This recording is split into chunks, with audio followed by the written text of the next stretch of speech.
Hey, Davis. Hey, how are you? Good. How are you? Doing great. This is Fantastic. fun. Yeah. Yeah. Let me introduce you to these amazing folks standing in front of you. We've got Chris Bergman right here, who's not only an amazing teacher, he's also a Cotopaxi advocate, and his fantastic class behind him as well. All right. Well, hey, everyone. Did I see a Cotopaxi vest in the background? Oh, that's my teaching partner, Miss Tracy. Yes, Miss Tracy, you're looking good. And thanks to Kat, we also had some cool gear sponsorship for a recent adventure trip we took that we'd love to share with you a little bit. We were very bright and colorful through the airports, which really helped with our counting and attendance through security, which was great. Good. Well, that's fun. Was that one of the Catalina trips or was that something else? Yeah, that was our trip. Yeah, we just got back last week. And I know you've done a lot of adventuring and kind of excursion travel to kind of reset yourself and discover some new values and things with people you care about. So reintegrating into the real world, that's what they're going through, getting back to school after being outside for 6 straight days and snorkeling and hiking and things like that. Well, man, I wish I could have been with you guys. I'm super jealous. That sounds amazing. And Chris, thanks for having me in your class. And I love your jacket as well, man. Looking sharp. Yeah, I had to wear it for today. Yeah, absolutely. Well, yeah. So I'm happy to talk about whatever you'd like me to talk about. But actually, I guess first of all, like, tell me about the kids that are there. Like, yeah. Well, what grade? One of the things we do, Davis, is it's a student leadership class. So I'm going to get out of the way and not talk very much and have the kids describe the meaning they've made and what their purpose is here at our school and a little bit about where we're at and what our school's about, but more importantly, the class they're in as well. So Lily has been voluntold to do that today. So Lily's going to come up and talk to you about that. Good job, Lily. Okay. Hi, I'm Lily Whale. And then obviously this is Kinard C.A.R.E.S class. So we're from Kinard Middle School in Fort Collins, and we're 8th graders. We learn about the environment, sustainability, and how to make a difference in the world. We learn about the environment by like being in the environment, and we learned about like the monarch butterfly and how like changing in the environment is so important, and that like we need to give and take equally to the land and stuff.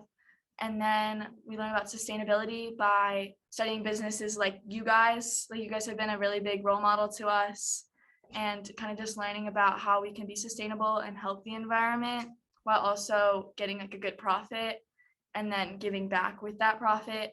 And then we are also putting in a growing dome. We put a growing dome outside of our school. And we're building that area so that kids can learn outdoors and learn about the outdoors. And then we're starting up our composting stations again for lunches because we weren't able to do that during COVID. So we're luckily getting to start that up again soon. And then we went to Catalina Island in California just recently last week. And we did a lot of fun things like hiking and like snorkeling and ropes courses and all that. And although we had fun, we also did like a lot of work for the environment. We worked in the garden to provide like a new seating area for future generations to come. And we removed invasive flowers, the black mustard plant, from like the hills up there. And yeah, so it was just a really changing experience, especially in Catalina. We're definitely all changed now in our hearts, and we hope to bring what we learned there back to our daily lives in Fort Collins. Oh, so cool. Hey, that's great. Well done. Were you even nervous to do that? You seem so confident. Thanks. Yeah. Well, good. Well, this is so fun for me. So 8th grade is it's a great age. You know, when I was in 8th grade, my family moved from South America, where I grew up, to Utah, so not too far from you guys. And you know, it's interesting.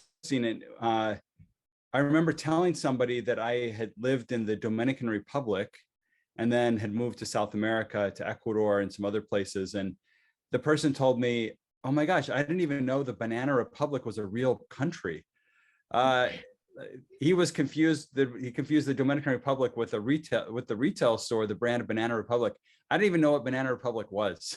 So I didn't know anything. I didn't know any brands or anything like that. And I remember one of the first times I met some neighbor kids, like maybe my first day or the second day I moved to the United States. I was saying goodbye to these new friends that I made on the street, and I said ciao to say goodbye. And they were like, wait, why did you just say ciao? Are you from Italy or something? And I was like, I had no idea. I just thought that's how everyone said goodbye to each other, because that's what we did in South America. So I know the age that you guys are at, and it's kind of a fun age, but you're kind of figuring out who you are, and you might feel a little insecure about who you are sometimes. I know I really did. I kind of felt like I didn't really fit in when I first moved back. But I think just like what you said, Lily, how you felt a change in your heart, I felt that, you know, when I left South America, I had seen poverty that was life-changing for me. I remember seeing children that were 3 or 4 years old that would be completely naked on the sides of the street. And I recognized from a very young age how lucky I was. I wasn't smarter or harder working or more deserving than anyone else. But because my family, my mom is Canadian and my dad is American. And so even though I was living in Latin America, you know, I had access to opportunities that other people would never have, simply because of where my parents were from. And so I knew in my heart that I wanted to find a way to use my life to be of service to others, to do good in the world.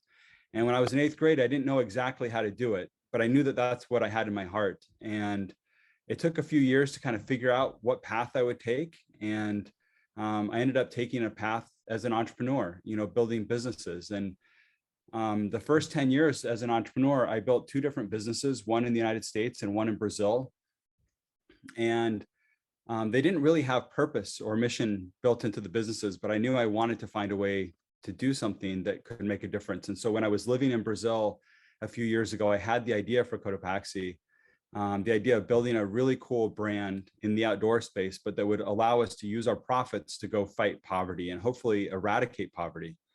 And so that's what Cotopaxi is all about. But it all started when I was around your age, like kind of realizing the feelings I had in my heart and in my mind and what I wanted to be doing. And so I have no doubt, Lily, that you and the rest of your classmates, you guys are all going to be able to make a huge impact on the world. You just need to figure out how you're going to do it. And every one of you is going to do it differently. You know, you're not going to have the same path that I have had with, maybe none of you started an outdoor brand, but you're going to do something. You're going to find your own way of uniquely changing the world. And so, so yeah, Lily, thank you for coming up and telling me a little bit about what you guys are doing. Yeah, thank you.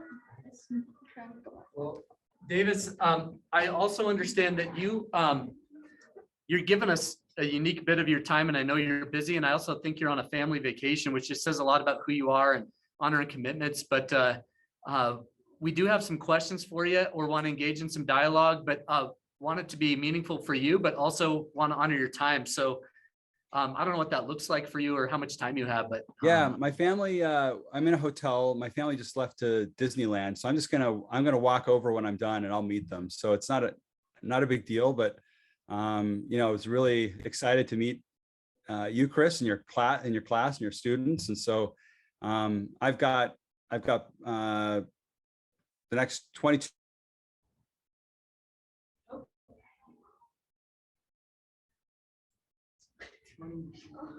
That was a cliffhanger, Davis. I don't know if you're still with us. We heard kind of about how much time you had. You froze up there. Oh, sorry, I did freeze. I noticed I was frozen.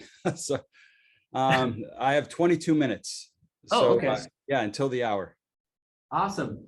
Well, yeah, maybe we ask you a few questions and make some connections to our work, but also if you're curious about anything that these guys have done or learned as well, feel free to ask. But I know a couple of them have some good questions to ask you.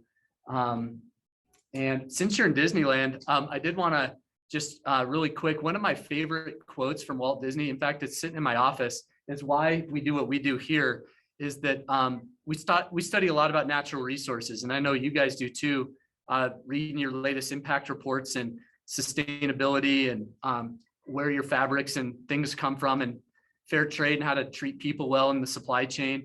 And so we study a lot about natural resources. And a Disney quote that I really think of is, the greatest natural resource we have is the hearts and minds of our children. And when I look at these guys, it just gives me hope for the future, and exactly what you were just talking about, why I think education is such an important role in, that's what wakes me up in the morning, to be with these amazing people who are life changers. They've impacted my life already. I can't imagine by the time they're, our age, that the difference they're going to make in the world. So I just find it fitting actually that you're at Disneyland, and that quote's from him, because Walt Disney, probably one of the greatest entrepreneurs of all time, and how he saw the world.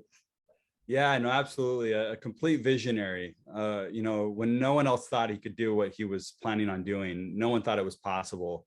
He understood what he wanted to build and made it happen. So yeah, awesome. That's great. Love that quote. Well, let's have some questions. We have some good ones. I've heard them. 8th graders never cease to amaze me. They're highly capable. So let's not be shy. Who's got one for them? Jude, you want to start us? Jude, come on up, Jude. So you've accomplished a lot of goals in your past. Like, if you have one goal for the future, like, what would that goal be for you? Like, to accomplish? Yeah. No, it's really great, Jude. Thank you. Great question. I mean, I've had some success as an entrepreneur with a few different businesses. But honestly, like that, well, that's nice. It's really not what really motivates me. And it's not what I'm most proud of. When I think about what I want to do in the future, I want to be a great father. I want to be a faithful and kind husband. I want to use my life. I want to continue to use my life in a way that serves others and helps others. And so I'm finding, through Cotopaxi, I'm finding I'm able to do that on a pretty big scale. Last year we helped 1.2 million people living in poverty, which is pretty awesome. I couldn't have done that on my own. I needed Kat and the rest of our team to all play their roles to help us do that. And so, my hope with Cotopaxi is that we can continue to grow. If we can help 1.2 million people as such a young brand, imagine what we'll be able to do in 20 years, as the brand continues to grow. And so, so my hope is that we can continue to build a great brand. But more importantly than that, I hope that we can inspire, and that I can inspire other people to use their lives to help others. And so it might be inspiring other business leaders. I talk to other CEOs and business leaders every day. And a lot of times what we talk about is how they can use their businesses to do good. And so I hope that we can inspire thousands of other businesses to do good. I hope we can inspire millions of young people like you to all use your lives to make an impact in the world, because if we can do that together, we're going to have a much bigger impact than if I just focus only on Cotopaxi or just on what I can do. And so that's my hope for the future. What a great question.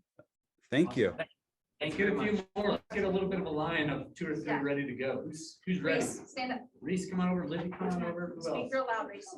Okay. What actions do you think need to be taken more on a national or global level to be more sustainable and help stop poverty? Yeah, that's a really big question. And I will say I'm not a policy expert, so I probably don't have all the greatest answers here, but I do think we need to find ways to encourage more businesses to think beyond just making profit. And I don't know that there needs to be tax changes. Like, we do good because we want to do good. There's no tax benefit for us to do that. But maybe there needs to be a discussion around, how can we put in policies that encourage businesses to focus on more than just their profits. I know in India, for example, they made some changes where businesses have a responsibility to not just make profit, but to give back to their communities. And so I think something like that could be really interesting. As much as I'm not really a big believer in tons of regulation, I think something like that could be really positive. Because what we really need is we need business leaders and businesses to step up and play their part. Oftentimes it's businesses and business leaders that get the greatest benefit from capitalism. They can make lots of profit and some people get really rich doing it. But what are they doing to help the world? And so sometimes not enough. And I think that's one of the challenges of capitalism today. I'm a big believer in capitalism, but I'm also a big believer that we have to do it better than what we've done in the past, because we've really kind of destroyed our planet. And we're leaving people behind that need our help. And so, another thing that comes to mind is plastics. I think we need to do a better job in how we think of plastics. I love the ocean, and you guys were just there and you spent some time snorkeling.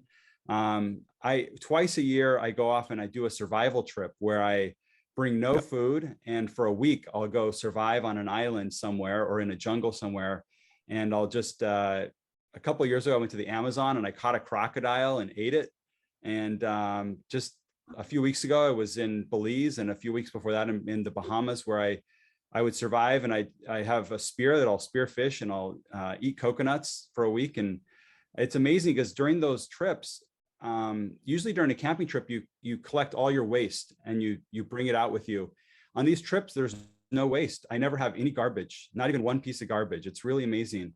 But one thing that I've seen is when I go to these amazing places, these little remote islands where no humans are, you won't see any humans for like a week, but you'll see plastic everywhere, washing up on the beaches and in the ocean. And there are toothbrushes and dog toys and flip-flops and plastic bottles and caps. And it's just shocking to me how quickly over the last few decades we've destroyed the planet with plastics. And so I think we just need to do a better job in thinking about, what policies can we put in place that encourage businesses and consumers to be more responsible with the way that we consume. So, but yeah, really, really nice question. Thank you for that. Okay, so what's one thing you've learned from Sorry, going what on was your name? I'm Andrew. Andrew. Okay. What is one thing that you've learned on going on those island survival trips? Okay. Yeah. I've learned a lot of great lessons. One of the biggest lessons I've learned is sometimes, and I'll share maybe one specific example. This was probably 3 or 4 years ago. I went to a little string of islands with some friends. I brought some other CEO friends with me. There were 7 of us, and I'd taken one of them on one of these survival trips before. So he knew how to spearfish and how to do things, but the other 5 people had never been on one before. So the first 24 hours of our trip, we had no food, and I speared one fish, which wasn't enough for all of us, and we were all pretty starving. So by the second day, we found this reef, and I dove down, and I got really lucky, and I got a huge fish, a fish big enough for all of us to eat. And when I got up to the top, we were all celebrating. We're like, oh my gosh, we're not going to starve to death. This is great. And as I started swimming back to shore, I looked behind me, and there were 3 huge sharks. And these sharks wanted our fish. And luckily, I was swimming back to shore with one of my friends, because we had made a rule that we never swim back by ourselves. And so we turned around, and these sharks are right there. And we had to make a decision. Do we give them the fish? Do we react in fear? Or do we have a strategic plan that allows us to succeed? And so we immediately put together a plan. And instead of reacting in fear by like throwing them the fish, we swam backwards with our spears out, and we kind of poked these sharks so they would kind of back off a little bit. And we kept swimming backwards until we got to shore, and then they couldn't get us. And so in life, sometimes we have shark attacks, right? We have these sharks that come and attack, and we're caught off guard. And, it might be a bully in school. It might be a divorce in your home. It might be a friend that maybe we have a falling out with, something that's really hard, and that we might want to respond in fear or out of emotion. And in those moments, you can just take a minute, and you can breathe, and you can think through a strategic plan of how are you going to react.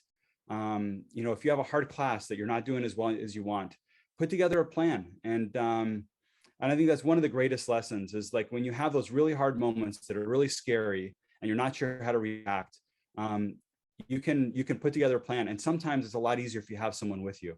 So if I would have been by myself, it would have been really hard. But when you're in those moments, you can confide in someone. It might be a teacher, it might be a parent, or it might be a friend or a sibling, but find someone else that you can talk to, and you can put together a plan to help you attack those problems. So that's one of, I have a lot of lessons from survival trips, but that one's a good one, I think, for you guys.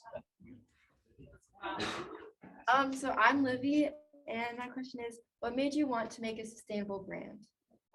All right, thanks, Larry. Appreciate it. The great question. It's interesting. When I started Cotopaxi, I flew in from Brazil, and I flew to Utah, and I met 5 people in a cabin in Utah, and there were 5 people that I recruited to help me go build the Cotopaxi brand. And we got in this cabin, and I laid out the vision for what I wanted to build. And I talked about how our purpose was going to be about fighting poverty. And I shared some experiences that I'd had living in South America and in Latin America, where I saw so much poverty, and I knew we needed to do something about it. And I mentioned that I remember in this cabin talking about how so many outdoor brands are focused on the environment, but none of them are really focused on people and on poverty. And I felt that was going to really help us stand apart. I said, but that doesn't mean that we don't focus on sustainability. It just means that's what we call table stakes. It means we have to do that. It's not even a choice. We have to do that. But that I didn't feel like that was going to be what set us apart as a brand. I really wanted to build our brand around helping people and fighting poverty. But there's no way that we can do that without also protecting the planet. And so we kind of knew that that was just something that we had to do, but that was expected.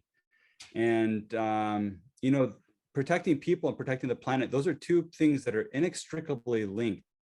We can't do one without the other. We can't save humanity if we're destroying the planet, right? So, for us, it was really around how do we think about creating.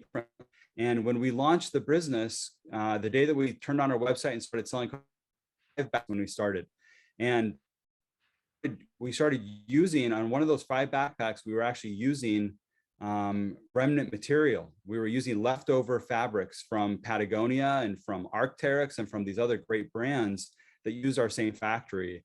And we saw that those products really took off and that consumers loved the story. And pretty soon we started making these products where every one of them was one of a kind. If any of you know, like that backpack that Chris showed, it's the only backpack like it on the planet. There's no other bag like that. Every one of those is one of a kind, unique, because the sewers designed it using those remnants and leftover materials. So yeah, it's kind of been an evolution, to be honest, but we knew from the beginning that that was something that we had to figure out. Great question. Thank you. Maybe we have time for a couple more. My name is Luke. What major steps did you take to get involved or to grow your knowledge or get the funding to advance in the sustainability field? Yeah, thanks, Luke. And I like your mask, your Do Good mask. That's awesome. When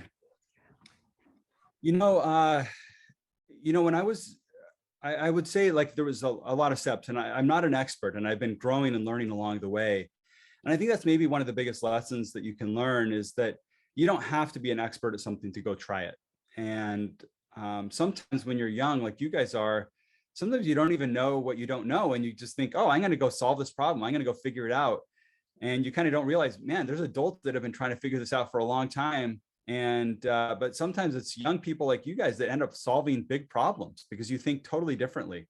And so that was a little bit of what happened with me and sustainability and impact. Like I had never really built anything like this before, but I was so passionate about it. I figured, we'll figure it out. And so we've kind of had it along the way, but we've mistakes, when I first work and I was not an expert. And so about a year into the business, I hired a chief impact officer. She's one of the world's biggest experts in social impact and how to make an impact in the world. And as she started asking me like how I was, what we were doing so far, I told her about some of the things that we were doing. I told her about an orphanage in Bolivia where I used to live. And I'd been to this orphanage when I was a teenager and I'd gone back a few times. It was in the middle of the mountains in Bolivia. It takes several days to get to it. They have no internet there. They have no telephones. And I went there the first year Cotopaxi. We used some of our profits to go support this orphanage. So I went down to Bolivia and I brought them cash and I delivered it to the orphanage, to these nuns that run the orphanage. And they were so grateful. And then when I was explaining to this to our new chief impact officer, she was like, that's horrible. She's like, I can't believe that's what you did. And it was like, oh my gosh, I had no idea. And she's like, do you know what the nuns did with the money? And I was like, oh, I have no idea. And she's like, did they measure it? Did they report back their impact? And I was like, no, they can't report back. There's no way for them to report back. There's no internet there.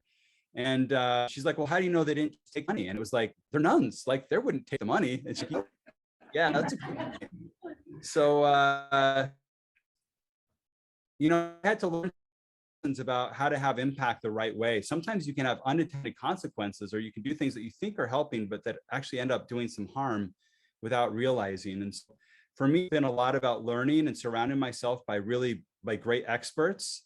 And one of the greatest things you can do as an entrepreneur is you can hire people that are smarter than you and experienced. And so that's what we've done. That's why we have people like Kat, because she's much than I could ever be, right? And they help you learn and grow. Awesome. Well, we have two more students who have a question. Maybe we can make them quick ones, guys, so Davis can run. But yeah, I'll answer quickly. Yeah. I'm Reagan, and my question is, do you ever struggle balancing home and work life? Yeah, Reagan, great question. I love your hair. That's Thank you. if I had hair, I'd do something like that, I think. You know, it is a little bit tricky to balance home and work life. Like even right now, right? Like my family's at Disneyland, you know, so sometimes you have to make some trade-offs.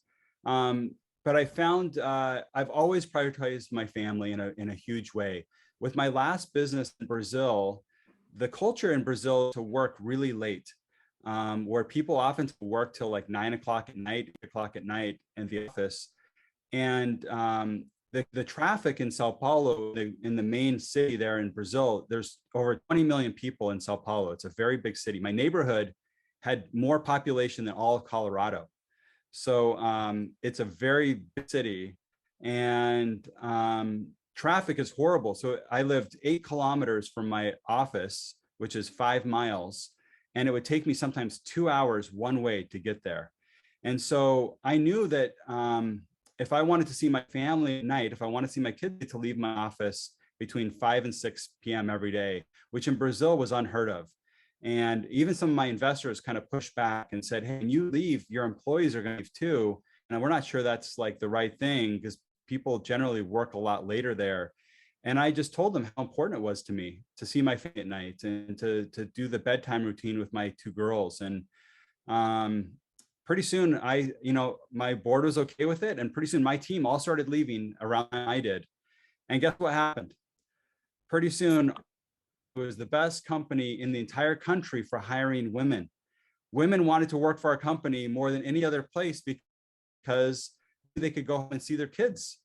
And all of a sudden we had an advantage that allowed us to compete in a way that our competitors couldn't. And so it ended up being a huge win for our company because we created a culture that allowed people to balance work and family.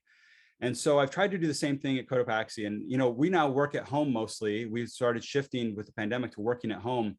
And so every day I do the dishes every day in my home, and I change diapers, and I do all the stuff in between my meetings. I have a few minutes, I'll go out and I can be a better partner to my wife. And I found that it's really great. So I'm not perfect at it. And there's some weeks where I'm unbalanced. There's some weeks where I might be more, maybe focus a little more on work. And there might be some weeks like this week where I'm doing a little more family things. And you just have to understand that every day isn't going to be perfectly balanced. But if you kind of look at each month and each year, hopefully you can feel that your life has been somewhat balanced. And that's definitely what I try to work towards. So yeah, great question. I took too long to answer it, but I think we do have time for one more, don't we, Chris? Yeah, we have time. I'm more worried about your work-life balance. So Thank you. We got Liam here, and then we'll wrap up. So I'm Liam, and I was wondering what gave you the idea to choose the name Cotopaxi and have the llama be your logo? Oh, love the question, Liam. That's great. By the way, Liam's a great name. I have a younger brother who's named Liam. And at the time, I didn't know anyone else named Liam, but now it's a pretty cool name that more people have. So it's one of my favorites. So I love your name. And talking about names, so Cotopaxi, it's kind of a different name, isn't it? It actually came from a volcano in Ecuador where I grew up as a kid. So my dad he loves the outdoors. And so we would always, when I was a kid, we'd go do adventures all the time. We went and I remember we went to the Amazon and we made our own raft and we floated the Amazon River and we fished for piranha. Or on the weekends, sometimes we'd go climb different volcanoes around Quito, Ecuador, where I lived. One of the highest volcanoes in the world is Cotopaxi. It's a snow-capped volcano. It's got a permanent glacier on the top, even though it's right on the equator. And usually the equator is really hot and warm, right? But not here. It's just so high in the mountains. So the school I went to when I lived in Quito, when I was around your guys' age, it was called Academia Cotopaxi, so named after this volcano. And so when I was choosing a name for this business, I really wanted it to be named after a place that really meant a lot to me. And so I named it after this volcano where my dad and I had spent a lot of time camping and hiking. And it was named after my school. And it just tied me back to my roots in Latin America. And the llama, who doesn't love a llama, right? I mean, they're the weirdest animal on the planet, just super funky looking. And I just thought they'd be a perfect mascot for our brand. You know, they live in really rugged conditions up in the high Andes mountains. But the other unique thing about llamas are never by themselves. Llamas are always with other llamas. They're herd animals. So they like to be with others. And even if they're separated by like 20 feet, they kind of freak out. They want to be like really close to their llama friends. And so I just thought that was kind of a great symbology for our brand, where it's about working together to go solve big problems. And so, yeah, I love the llama. It's a super fun mascot for us to have. That's awesome. Well, Davis, we appreciate your time. I'm wondering, to close out, if you wouldn't mind doing a selfie with us, would that be okay? Yeah, let's do it. So you just have to smile right where you're at. But Okay. students, what I'd love for you to do is get a little closer to this camera. So you're in the picture with him. So move up a little bit. Maybe make your best llama impersonation or smile or whatever. Try to, well, so that you're in this camera. So yeah, get over here a little. Yes, there we go. Okay, then we'll do one of these. I always sit my really. All right. Oh, there we go. There we go. All right, ready? All right, ready? One, just look into this camera. Okay, ready? 1, 2, nailed it. Good job. All right, thank you so much, Dennis. Thank you. All right. Well, thanks, guys. And actually, if I can just say one last word, actually. Oh, yeah. One last word, which is, I hope that you can all look for ways to change the world. And each of you has unique talents. And you might even think, I'm not the smartest person in my class, or I maybe I'm not as talented as other people. I felt like that my whole life. And I've still been able to find some unique talents that I have to go make a difference. And so each of you has a unique talent that no one else in the world has. And so your job is to figure out what that is and to use that talent to go find ways to lift other people's lives. And so that's my challenge to each of you. And you don't have to wait till you're my age to do it. You can start when you're young. So I hope that you'll start making an impact as soon as you kind of discover your passions, your deepest passions, and find a way to make a difference in the world. Wow. Davis, thank you so much. All right. Hope we meet again, my friend, and Okay. enjoy Disneyland. Thanks for having me. Okay. Have fun. Thanks, Kat. Yeah. Okay, bye. Thanks. Kat, thank you. You're very That was welcome. amazing. Was it? Did you Oh guys my- have fun? Everybody needs a daily dose of Davis. Yeah, he's Yeah. the best. Yeah. Well, Yeah. Some tears may have come during that. Oh, I love it. well, if you wouldn't mind sending me that recording when it saves, I would love to share that to our families and put that out there, because that was perfect. It's good. It was everything it was supposed to be, and that's how it should be. That was Thanks, awesome. Kat. I know we'll talk soon. Yeah, we will. All right. Bye, If you y'all. don't Have a mind good sending day. me those contact for I will. I got you. for the awesome. Thanks. Bye, guys.